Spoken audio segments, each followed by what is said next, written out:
Em nome do Pai, e do Filho, e do Espírito Santo. Amém.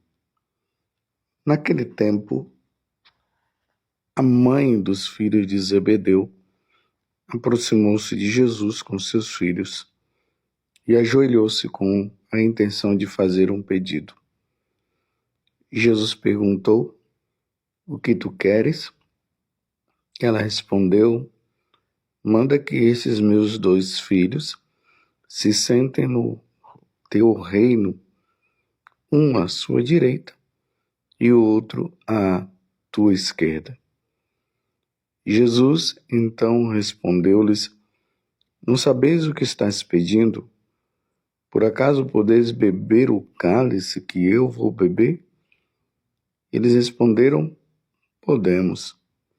Então Jesus lhe disse: "De fato, vós bebereis do meu cálice, mas não depende de mim conceder o lugar à minha direita ou à minha esquerda. Meu Pai é que dará esses lugares àqueles para os quais ele os preparou." Quando os outros 10 discípulos ouviram isso, ficaram irritados contra os 2 irmãos. Jesus, porém, chamou-os e disse: "Vós sabeis que os chefes das nações têm poder sobre elas e os grandes as oprimem. Entre vós não deverá ser assim. Quem quiser tornar-se grande, torne-se vosso servidor. Quem quiser ser o primeiro, seja vosso servo. Pois o Filho do Homem não veio para ser servido, mas para servir e dar a sua vida como resgate em favor de muitos." Palavra da salvação. Glória a vós, Senhor. Meus irmãos e minhas irmãs, hoje a igreja celebra o martírio de São Tiago Maior, apóstolo. Na verdade, São Tiago foi o primeiro apóstolo a ser morto, a ser martirizado. Nós encontramos essa passagem do martírio dele nos Atos dos Apóstolos, capítulo 12, do versículo 1 até o 2, aonde Herodes manda matá-lo. E São Tiago morre testemunhando o seu amor a Cristo e o seu amor à igreja. São Tiago, na tradição da igreja, conta que ele foi pregar na Espanha, e é lá na Espanha, na cidade de Compostela, que se encontra um grande santuário dedicado a ele, onde se encontram os restos mortais. Então Tiago foi, pregou na Espanha, voltou para Jerusalém e ali foi morto. E por ele ter sido o evangelizador ali de uma certa forma na Espanha, então os restos mortais dele se encontram lá em Compostela, onde tem tantas peregrinações feitas que são chamadas de Caminhos de São Tiago. E o evangelho de hoje, diante deste fato que nós estamos ouvindo, que eu acabei de narrar, aqui tem esse momento intrigante que a mãe de Tiago e João, São Tiago, que acabou sendo martirizado, como nós estamos comemorando hoje no dia dele, foi fazer o pedido a Jesus. Imagina uma mãe muito entusiasmada, vendo os 2 filhos dela ali com Jesus fazendo tantos milagres, tantas coisas, expulsando os demônios. Ela ficou empolgada. Na empolgação dela, ela vai e pede: manda que estes meus 2 filhos se sentem no teu reino, um à tua direita e outro à tua esquerda. Percebam que, na verdade, ela está em busca de glórias humanas. Nós, católicos, não estamos atrás de glórias humanas. Nós estamos aqui para servir, amar e glorificar a Deus, tudo para a maior glória de Deus, como dizia Santo Inácio de Loyola. Então, Jesus, vendo a intenção da mãe, pergunta para os 2. Jesus então respondeu-lhes: não sabeis o que estás pedindo? Por acaso podeis beber o cálice que eu vou beber? Eles responderam: podemos.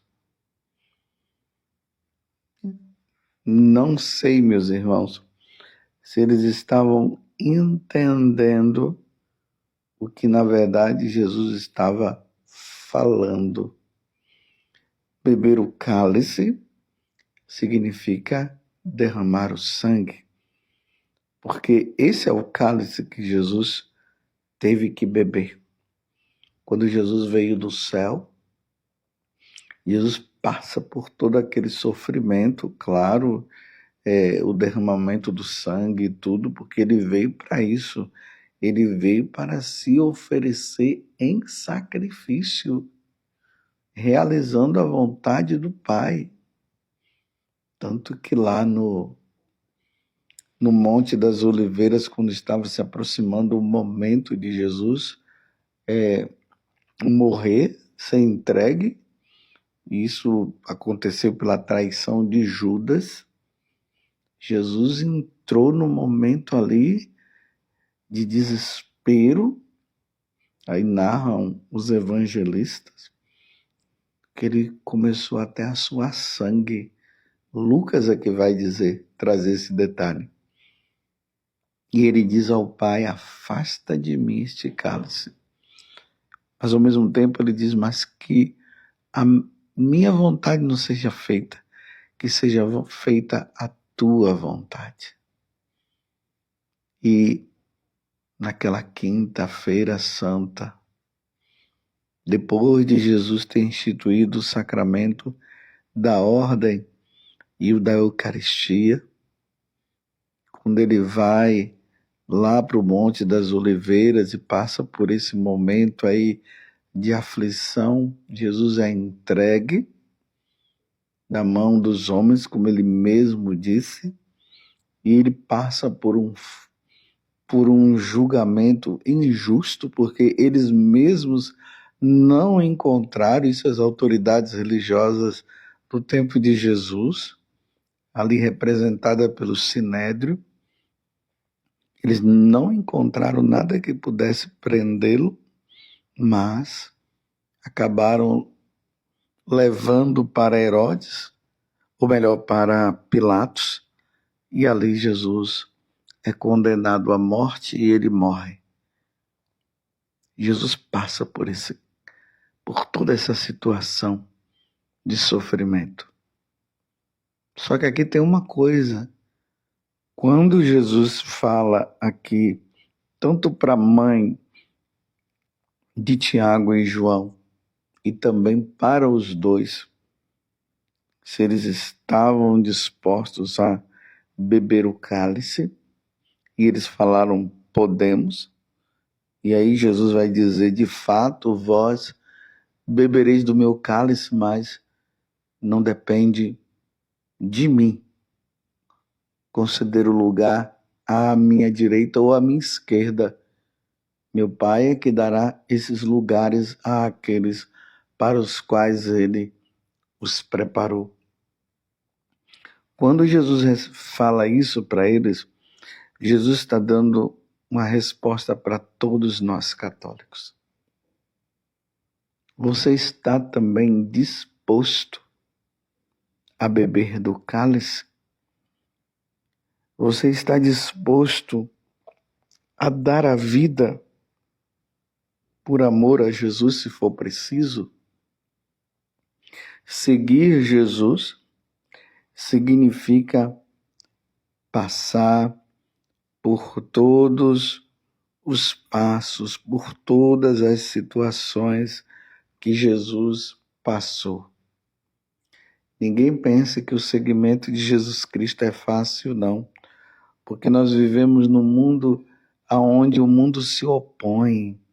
Esse mundo, não o mundo enquanto criação, mas o mundo enquanto pessoas, governos que se opõem inteiramente a nosso Senhor Jesus Cristo. E essa oposição é tão forte que eles ficam enfurecidos com os católicos por serem seguidores de nosso Senhor. E aí eles levam os católicos às prisões e à morte, se por acaso eles continuarem dizendo que vão continuar seguindo nosso Senhor Jesus Cristo. Vejam, meus irmãos, a situação que cada católico poderá passar. Muitos não passaram por esse tipo de martírio, mas muitos passarão. Então, em meio às perseguições, como nós vimos, como eu falei com vocês, que nos Atos dos Apóstolos,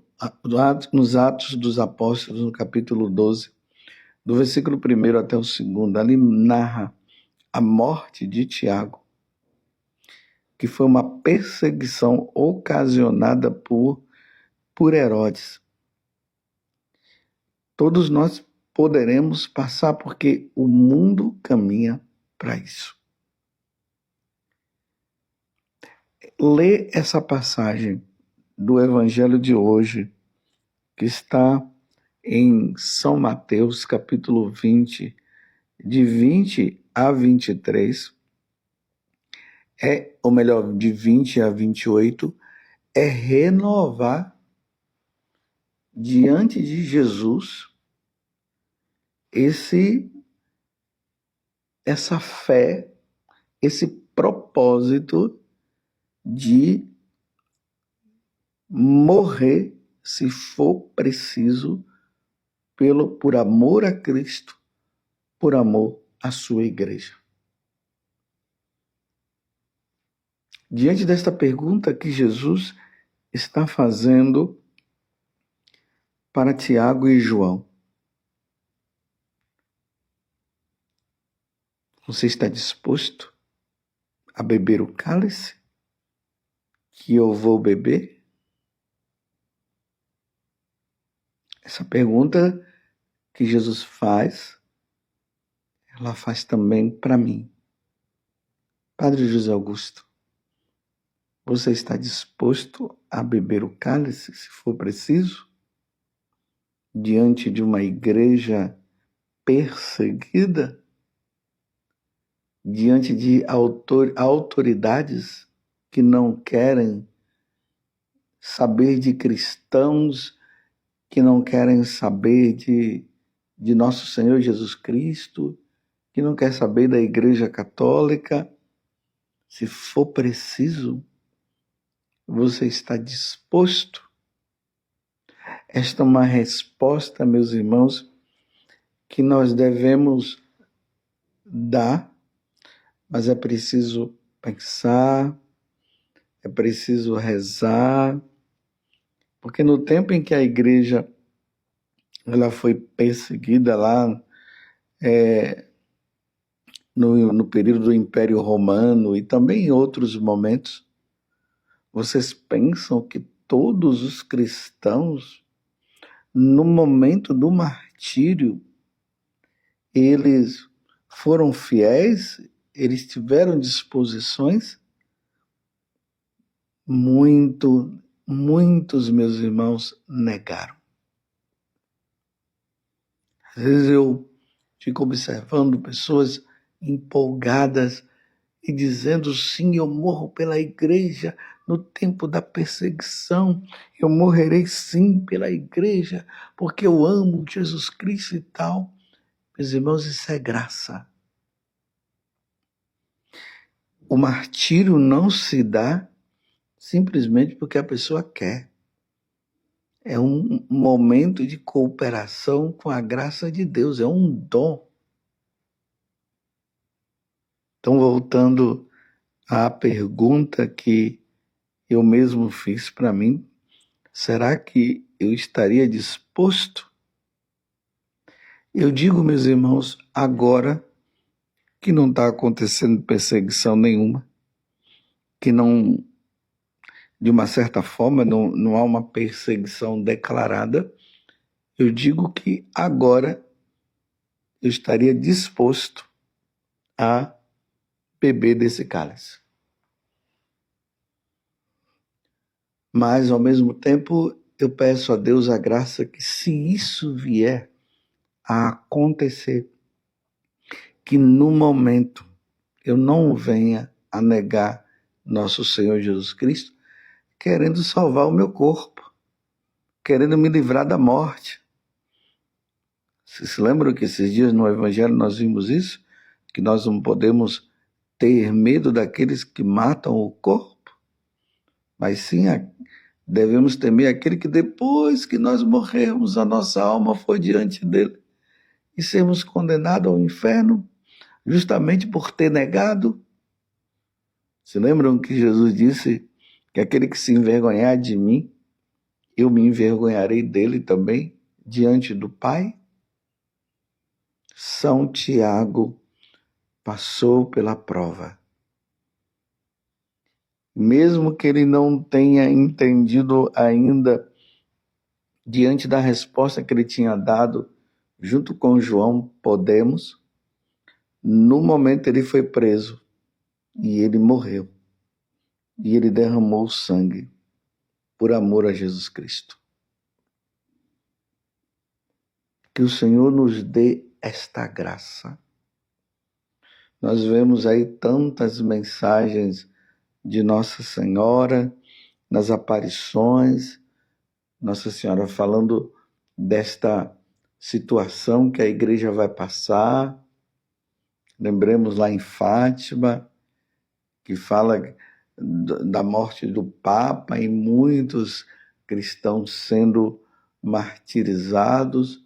Lembremos que o Catecismo da Igreja fala também que vai chegar a hora em que a igreja vai ter que passar pelo mesmo caminho que Jesus passou, embora a igreja sempre tenha passado, mas vai acontecer lá para os finais dos tempos, que nós não sabemos quando isso acontecerá, se realizará, que haverá uma perseguição em massa a todos os católicos. Que Deus nos conceda a graça e que hoje nós renovemos diante desse pedido, ou melhor, diante desta pergunta que Jesus está fazendo. Se estamos dispostos a beber do mesmo cálice que ele bebeu. Estamos dispostos? Se nós tivermos clareza, meus irmãos, da vida eterna, se nós tivermos clareza do céu, se nós tivermos clareza de que nosso Senhor é o nosso Senhor, se nós tivermos clareza de que essa vida é passageira, que tudo passa nesta vida, e que Deus tem preparado um lugar muito melhor para nós, se nós tivermos clareza disso, no momento das perseguições, nós iremos beber o cálice do Senhor. Na primeira leitura hoje, que está na segunda carta aos Coríntios, capítulo 4, do versículo 7 até o 15, nós vemos São Paulo dizendo o seguinte: somos afligidos de todos os lados, mas não vencidos pela angústia, postos entre os maiores apuros, mas sem perder a esperança, perseguidos, mas não desamparados, derrubados, mas não aniquilados, por toda parte, e sempre levamos em nós mesmos os sofrimentos mortais de Jesus, para que também a vida de Jesus seja manifestada em nossos corpos. Estais dispostos? Você tem disposição de beber o mesmo cálice do Senhor? De fato, continuando São Paulo falando, nós, os vivos, somos continuamente entregues à morte por causa de Jesus. É por causa de Jesus. É por amor a Jesus. Para que também a vida de Jesus seja manifestada em nossa natureza mortal. Assim, a morte age em nós, enquanto a vida age em vós. Mas sustentados pelo mesmo espírito de fé, conforme está escrito, eu creio e por isso falei, nós também cremos e por isso falamos, certo de que aquele que ressuscitou o Senhor Jesus nos ressuscitará também com Jesus e nos colocará ao seu lado juntamente convosco. Tudo isso é por causa de vós, para que a abundância da graça em um número maior de pessoas faça crescer a ação de graças para a glória de Deus. Passaremos tudo isso, meus irmãos, por causa também da ressurreição. Ressuscitaremos e ressuscitaremos com Cristo depois de passarmos por muitas provações. Estais dispostos a beber do cálice? Eles falaram, podemos. Eu hoje digo, podemos. E você? Depois de dizermos, podemos, peçamos agora a Deus a graça de sermos fiéis nos tempos em que isso vier a acontecer. E se for no tempo nosso, que nós sejamos fiéis. Ó Virgem Santíssima, não permitais que eu viva e nem morra em pecado mortal. Em pecado mortal eu não hei de morrer, porque a Virgem Santíssima há de me valer. Valei-me, Virgem Santíssima. Louvado seja nosso Senhor Jesus Cristo, para sempre seja louvado, e a sua mãe, Maria Santíssima, e desça sobre vós a bênção de Deus Todo-Poderoso, Pai, Filho e Espírito Santo. Amém. Senhor, dai-nos a perseverança dos mártires. Amém.